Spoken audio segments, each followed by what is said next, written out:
كلاسيكو الأرض يقترب. موعد مباراة برشلونة وريال مدريد في نصف نهائي كأس ملك إسبانيا. يواصل برشلونة استعداداته لمواجهة مدريد في الدور ربع النهائي ببطولة كأس ملك إسبانيا في الموسم الحالي. واجه برشلونة غريمه ريال مدريد في المباراة النهائية لكأس ملك إسبانيا 7 مرات. فاز الملكي باللقب 4 مرات مقابل 3 انتصارات للبرسا. التقى برشلونة وريال مدريد في نصف نهائي كأس ملك إسبانيا 8 مرات، كان أولها في موسم 1902 و1901 وآخرها في موسم 2018-2019. وتفوق البرسا 4 مرات في ذلك الدور، وتأهل ريال مدريد إلى النهائي على حساب برشلونة في مثلها أيضا ليفرض التعادل كلمته على مواجهات هذا الدور. يعتبر برشلونة أكثر الأندية الفائزة بكأس ملك إسبانيا برصيد 31 مرة، آخرها عام 2021، بينما يحل ريال مدريد في المركز الثالث برصيد 19 لقبا، آخرها في 2013. تقابل ريال مدريد وبرشلونة في 36 مباراة بكأس ملك إسبانيا، فاز برشلونة في 16 مباراة مقابل 12 فوز للملكي، وفرض التعادل كلمته في 8 مباريات.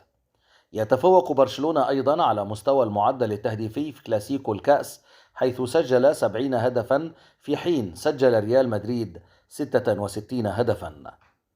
موعد مباراة برشلونة وريال مدريد في كأس ملك إسبانيا. من المقرر أن تقام مباراة برشلونة وريال مدريد يوم الخميس 2 من مارس 2023 على ملعب سانتياغو برنابيو معقل ريال مدريد، وذلك ضمن منافسات ربع نهائي كأس ملك إسبانيا في الموسم الحالي.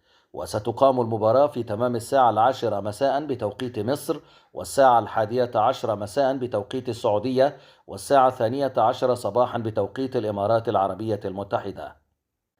في انتظار الإثارة والتشويق في مباراة من المباريات الرائعة في هذا الموسم، سواء للداخل الإسباني أو حتى لكرة القدم العالمية، مباراة تاريخية بين ريال مدريد وبرشلونة تضم عددا كبيرا من نجوم العالم ورموز كرة القدم العالمية.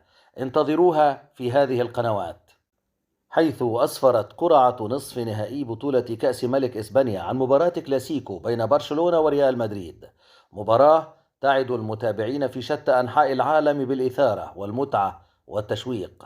هذا ويسعى فريق برشلونة لحصد لقبه الثاني هذا الموسم بعد تتويجه بكأس السوبر الإسباني على حساب غريمه ريال مدريد في الكلاسيكو بالمملكة العربية السعودية. على المستوى المحلي يمر برشلونة بأزهى فتراته الكروية، فقد أضحى فريق تشافي هرنانديز قويا على جميع الخطوط، إلا أنه على المستوى الأوروبي تعرض فريق البلوغرانا لخيبة أمل كبرى بعد الإقصاء أمام فريق مانشستر يونايتد في الدور السادس عشر من الدوري الأوروبي.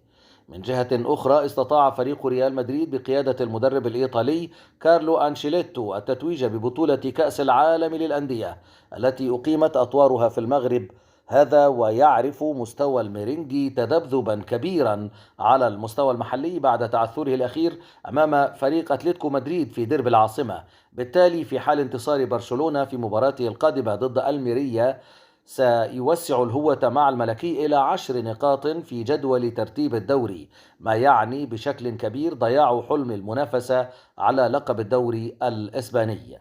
ومن المقرر أن تقام مباراة الميرينجي والبلوغرانا الكلاسيكو في نصف نهائي كأس ملك إسبانيا يوم الخميس 2 من مارس على ملعب سانتياغو برنابيو معقل النادي الملكي في التوقيت التالي: الساعة 23 بتوقيت السعودية، الساعة 12 في فجر يوم الاثنين بتوقيت الإمارات. وقد أعلنت القنوات الرياضية السعودية SSC أنها حصلت على حقوق بث مباريات بطولة كأس ملك إسبانيا 2023، حيث سيتم نقل المباراة على قناة SSC1 HD تعليق فهد العتيبي ومشاري القرني. إضافة إلى ذلك سيتم بث مباراة كلاسيكو بين البلوغرانا والمرنجي عبر منصة شاهد VIP بتعليق فهد العتيبي.